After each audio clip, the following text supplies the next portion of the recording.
বন্ধুরা এটার নাম হচ্ছে টিপিওবি। আপনারা যারা ইউটিউবে ভিডিও দেখেন তারা কিন্তু এই ইয়াটা দেখছেন, কি জানি কয় এটা টিপিওবি প্লে। এটা এখন ওয়ার্ল্ডের সবচেয়ে ফেমাস একটা মেশিন।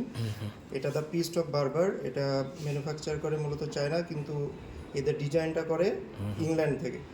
বুঝছি। এবং তাহলে এটার মোটরটা বিশ্বের এই মুহূর্তে সবচেয়ে শান্তশিষ্ট মোটর যেটা। এটার মোটরের নাম কি? এটার মোটর নাম একমি মোটর। একমি মোটর যে বাইরের সাইড যে ঘুরে ওটা, যে মোটরের পিছনের অংশ যে ঘুরে। না না না না, এটা হচ্ছে একমি মোটর, কিন্তু এটার সাউন্ড নাই, একেবারে কানের কাছে নিলেও আচ্ছা, চালু করা যাক তাহলে। এই যে আপনার চলতেছে মেশিন, টের পান কিনা জানি না, এটাও 2 স্পিড আছে। প্রথম স্পিড দিলাম, শব্দ খেয়াল করেন। অন্য অন্য মেশিনগুলো যে আমি ভিডিও বানাইছি ওটা শব্দ আর এটা শব্দ শেয়ার করেন। এটা শব্দ শোনা যায় না বললেই চলে। এখনও চলতেছে, কিন্তু এখন 9000-এ চলতেছে। তারপর খেয়াল করেন, এটা ব্লেড কি অরিজিনাল ব্লেড না? জি, এটা এক্সো প্লে। এরকম একটা ব্লেড আলাদা কত?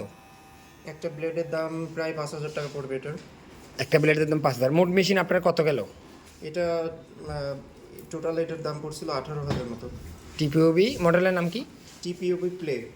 প্লে চালু আর কি, টিপিওবি চালু। ধন্যবাদ।